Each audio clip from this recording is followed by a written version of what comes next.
Journalist విలువల్ని కాపాడి ఆయన ఎందుకు ఇన్స్పిరేషన్ అంటే ఎన్ని కష్ట నష్టాలు వచ్చినా ఒక జర్నలిస్ట్గా ఉండటం వేరు, ఒక పత్రికాధిపతిగా ఉండి అన్ని ఒడిదుడుకులు ఎదుర్కొని ఆయన కుటుంబాన్నంతా బెదిరించినా కానీ ఏమి చేసినా కానీ జనరల్గా కుటుంబ సభ్యులు కష్టం వస్తే నలిగిపోతాం. కానీ అది కూడా దాటుకొని నేను నా జర్నలిస్ట్ వాల్యూస్ నేను కాంప్రమైజ్ అవును, ఏదైతే జరగనని చెప్పి ఆయన కూర్చోబెట్టి at the cost of his family members also he vent ahead and uphold the journalistic values. వారికి దానికి చాలా చాలా సాహసంగా నాకు చాలా ఆనందం వేసింది. ఆయన ఆఖర్లో ఎలక్షన్ రిజల్ట్స్ వస్తాయి, ఎప్పుడు వస్తాయి వీటన్నిటి అనుకున్న టైంలో నేను ఒకటి అనుకున్నాను, ఆయన ఆరోగ్యం క్షీణిస్తూ ఉంది, బాగుండు, ఆయన ఈ విజయ వార్త వింటారా లేదా అనేది నేను ఒకటి ఆలోచిస్తూ ఉన్నాను.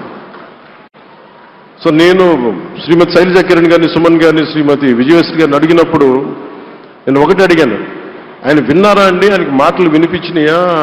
అందరు చెప్తాను ఆయన వినిపించట్లేదంటే లేదు, చాలా ఒక 24 గంటలు ఆ విజయాన్ని దశాబ్దం పాటు నలిగారు, దశాబ్దన్నర పాటు నలిగి ఆయన్ని నలిగిన తర్వాత ఆయన అలాంటి వ్యక్తి విజయ వార్త వినకపోతే అక్షోభిస్తుందేమో ఆత్మని అనిపించేది. కానీ విజయ వార్త వినే ఆయన పరమదించారు. అందుకు నాకు చాలా ఒక తృప్తినిచ్చింది.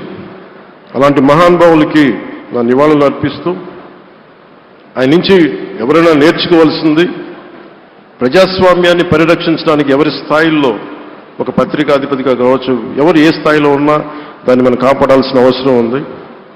అలాగే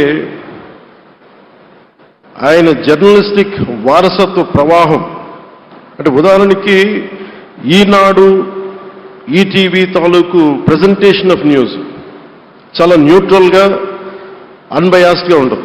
ఏదైనా విషయం చెప్పేటప్పుడు నా గురించి ఎంత రాస్తారో, నన్ను తిట్టాలనుకున్నప్పుడు అంతే తిడతారు. అంటే నువ్వు చేసే పనిని బట్టే గుర్తిస్తారు తప్ప నాకు తెలుసు కదా అని చెప్పి మళ్ళీ దానికి ఫేవరెటిజం ఉండదు. అది తెలుగుదేశం పార్టీ కావచ్చు, ఇంకొక పార్టీ కావచ్చు, కాంగ్రెస్ కూడా కావచ్చు. కాంగ్రెస్ చేస్తే కాంగ్రెస్ని ఆయన్ని పైకెత్తిన సందర్భాలు ఉన్నాయి. అలాగే ఏ పార్టీ తప్పులు చేసి నచ్చని ప్రజలకి ఇబ్బందికరమైన సంఘటనలు జరిగినప్పుడు ఏం మాత్రం వెనకాడకుండా ఫ్రంట్ పేజీలు వేసాడు. ఫ్రంట్ పేజ్లో మరీ చాలా బలంగా చేసేవాడు. సో అందుకే నాకు అనిపించింది ఒక జర్నలిస్టిక్ వాల్యూస్, ఆయన తాలూకు వారసత్వ ప్రవాహం ప్రతి జర్నలిస్టు పుణికి పుచ్చుకోవాలి, తీసుకోవాలి. ఒక నది ఒక ప్రవాహం వెళ్తున్నప్పుడు మన స్థాయి, అది నువ్వు ఒక చిన్న బకెట్తో తీసుకుంటావు, చెంబుతో తీసుకుంటావు, ప్రవాహంలో నీళ్లు ఉన్నట్టుగా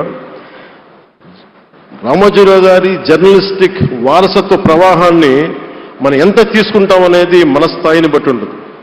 అది ఒక మోటార్ వేసి ఒక ట్యూబ్ మనకి పైప్లో తోడుకునేలాగా ఉండొచ్చు, లేదంటే నా స్థాయి ఇంతే అంటే కూర్చోబెట్టి ఒక చెంబుతో తోడుకోవచ్చు. అలాంటి అపరిమితమైన ప్రవాహం, ఆగని ప్రవాహం, ఉధృతమైన రామోజీరావు గారి జర్నలిస్ట్ వారసత్వ ప్రవాహం ఈ రాష్ట్ర ప్రజలందరూ కూడా, తెలుగు ప్రజలందరూ కూడా దాని నుంచి మనకి ఒక స్ఫూర్తిని తీసుకోవాలని మనస్ఫూర్తిగా కోరుకుంటూ